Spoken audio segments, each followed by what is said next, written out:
Good evening and thank you for joining us for this 13 Plus FastCast. I'm Mary Coleman. We want to jump right into our news this evening as we have some late breaking news to tell you about. We, of course, are talking about the shooting out of Maine. Here is some video of that scene tonight. We know at least 16 people are dead, and we are hearing that number may be even higher following multiple shootings in Lewiston, Maine that took place tonight. That's according to multiple law enforcement sources. 50 to 60 people are injured in the incidents, though it's unclear how many are injured due to gunfire. Now, a suspect remains at large. Let me pull up this photo for you here. The Androscoggin County Sheriff's Office released this photo. They say this is a suspect, and they released it for identification. This person, as you see, was seen holding a high-powered assault rifle. We are staying on top of this, and we'll bring you the latest. As we mentioned, there are multiple scenes that they are having to evaluate in this case, but again, we know at least 16 people are dead. Unfortunately, we are hearing that number may be even higher. Stay with us for the very latest. Well, one man's online threat of executing a mass shooting at the U of A has landed him in jail here. That's what authorities tell us. This comes just one day after 27-year-old Michael Lee allegedly made the posts to Snapchat, and the consequences caught up with him. 13 News reporter J.D. Wallace has that story tonight. Wow, that is really terrifying. Daisy Anderson lives next door to 27-year-old Michael Lee, the man now in the Pima County Jail on the state charge of making terroristic threats. No one answered the door at the address. Both the state and federal complaints say Lee posted to a group in Snapchat under the name Asian Lulu, "There's going to be a mass tragedy and atrocity at the U of A soon," with an AR-15. But as to when, he replied, "Damn, I haven't decided yet." Didn't seem like that kind of person, but we had very little interaction. He wasn't very overtly friendly when we would say hi to him, so. And you would say hi to him? Yes, yeah. How would he respond? Just kind of look down and keep walking, which is no big deal. Not everyone's friendly, but yeah, definitely a little odd. UAPD was alerted to the chat Sunday night, worked with the FBI, and used UAPD's license plate reader to see that Lee's vehicle had been seen on University Greek Row almost every night from October 11th to the 20th, between 9 p.m. and 1 a.m. Comments referring to Chads and Stacys are suspected by agents to mean members of fraternities and sororities, which involuntary celibates commonly use, and the complaints say Lee's Instagram shows him identifying as a former incel. Complaints say Lee finished the conversation saying, "I'm gonna do it, guys. My mind is made up and there's nothing you can do or say to stop me." That's very scary. The complaints say Lee was stopped for speeding Monday night. After being read his rights, he admitted to writing the Snapchat threats, saying he was frustrated at home and needed to vent. I mean, that's just crazy. I had no idea. Yeah, I knew that my boyfriend just told me today that someone got, arrested for that's threats. Must have been who he was talking about. But because he knew, he had just told us today that somebody had been arrested. Yeah. And we were like, wow,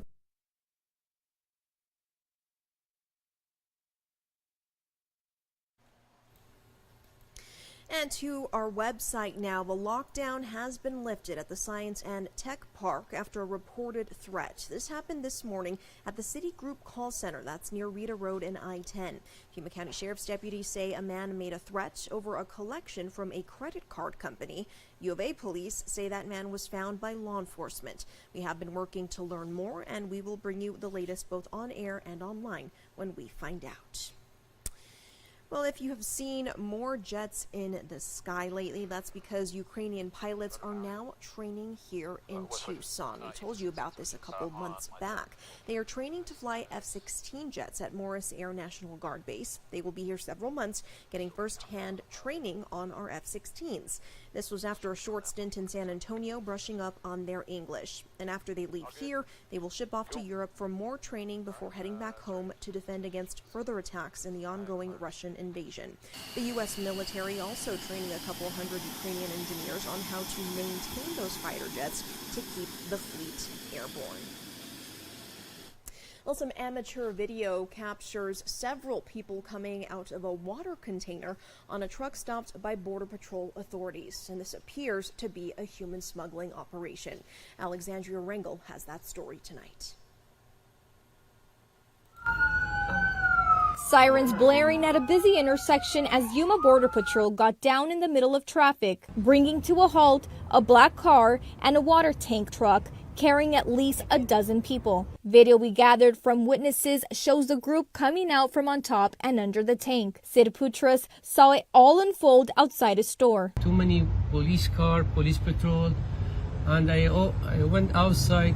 People one by one, and some of them they are close to the driver. The U.S. Attorney's Office in Arizona has been working with Tucson and Yuma sectors to prosecute human smuggling operations. According to recent numbers published on their website, from July to September of this year, about 1,200 people were charged in Arizona who illegally entered the U.S. And over 250 cases were also filed against human smugglers bringing undocumented people to and within the District of Arizona. We reached out to the Yuma Border Patrol but are still waiting to hear back.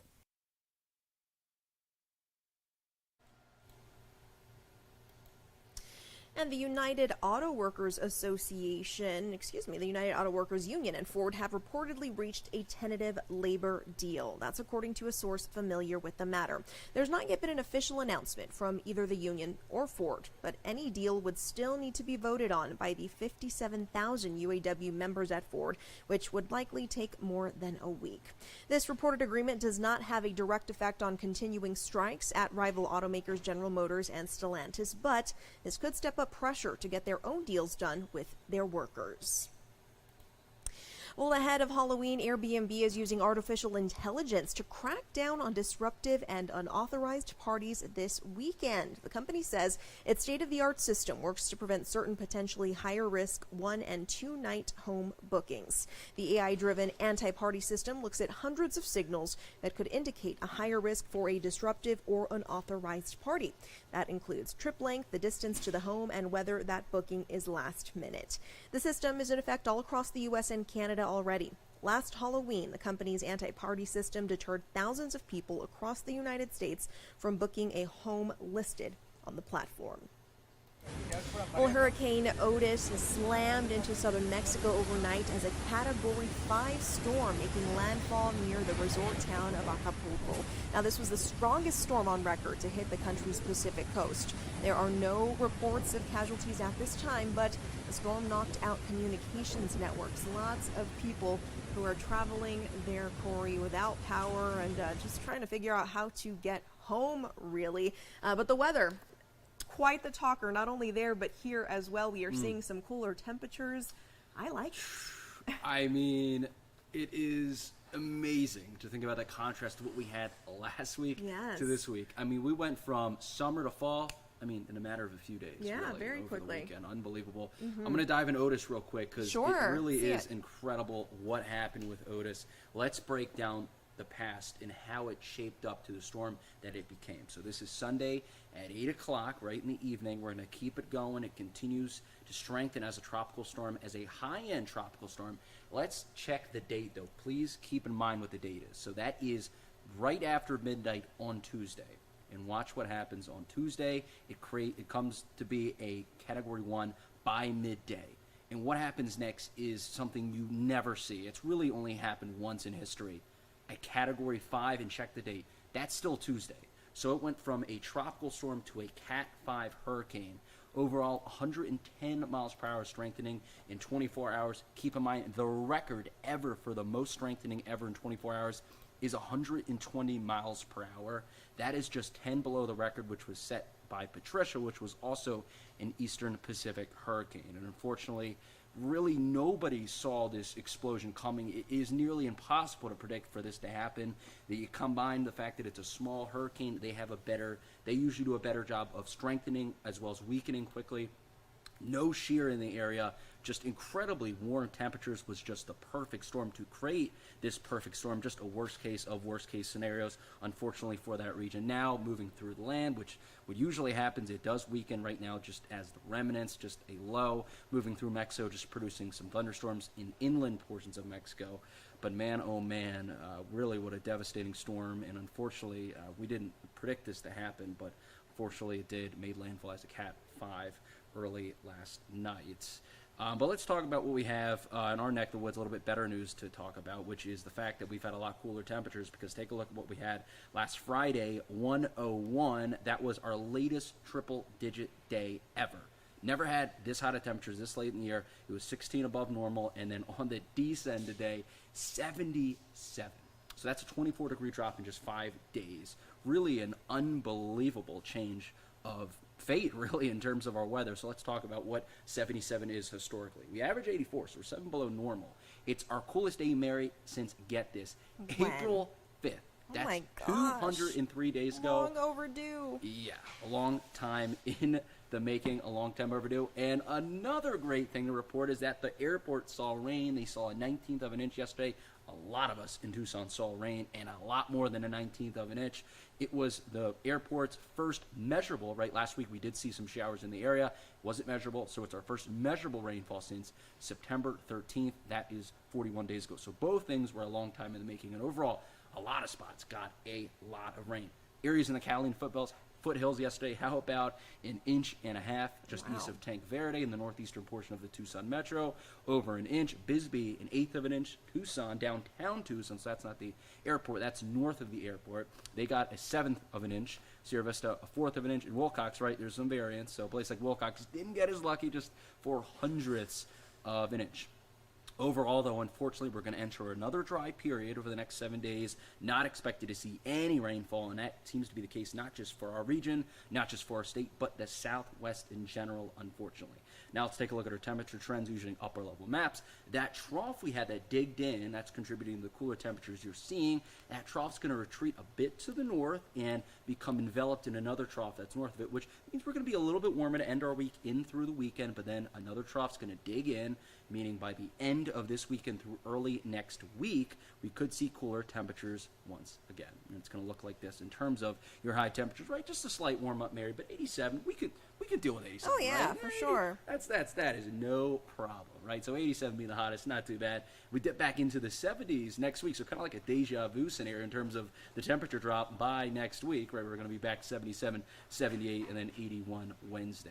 But highs aren't just nice, the lows will be great as well. 56, 55, and it only gets better, or better. See, it's weird talking about lows and highs, because we know we want cool highs, but I know here in Tucson we don't like it too cold, but I say a nice little crisp morning is good for me, right? You get 51 Monday, 49 Tuesday, 50, right? The average is in the mid-50s for your lows, or right down there, maybe even a bit below average in the future. Overall, here's your 7-day forecast, right? We're going to get a little hotter. We're going to get a little cooler next week, right? So for your game, we'll be a little bit windier Saturday through Wednesday, but overall, this is just a very, very fall-like looking 7-day, very dry, a little bit of wind in the forecast, and temperatures just topping out at 87. So yeah, with Halloween on Tuesday, it's definitely going to be feeling like spooky season in terms of those weather conditions. Finally. Yes. Woohoo. Thank you, Corey. Well, speaking of spooky season, more Americans than ever are celebrating Halloween this year and spending a record-breaking amount of money on the spooky holiday. In today's Consumer Watch, Cole Higgins has more on tips to celebrate without breaking the piggy bank. A spooky and pricey holiday. Total Halloween spending is expected to reach a record $12.2 billion this 2023. That's according to an annual survey from the National Retail Federation. But experts say you can still have a fun All Hallows Eve without overspending. Well, you definitely want to be the house with the good candy, right? Jessica Allen from Living Well Spending Less has 5 tips to help you save money. The first step is to make a budget and stick to it. It doesn't take a lot of time to do this, 10, 15 minutes. According to the NRF survey, the average consumer plans to spend a record $108.24, and the biggest increase in spending came from costumes. To save, Allen recommends reaching out to your community on social media or within your neighborhood and swapping costumes. There is no reason that you can't go cheaper or even no cost at all on costumes. When it comes to candy, Allen says don't wait until the last minute to shop to avoid impulsively buying items right off the shelf. The NRF says total spending on decorations is expected to reach nearly $4 billion this year.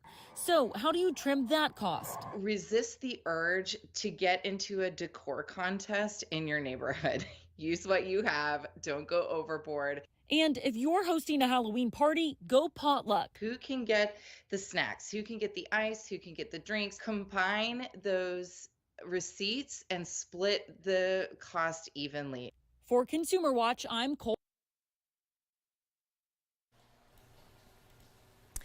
Well, we will leave you tonight with a live look outside overlooking Tucson. Things looking beautiful out there. And as Corey mentioned, finally feeling like fall. So, sleep with those windows open. Enjoy it while you can. We hope you will join us in a couple of hours on 13 News Live at 10. Have a good night.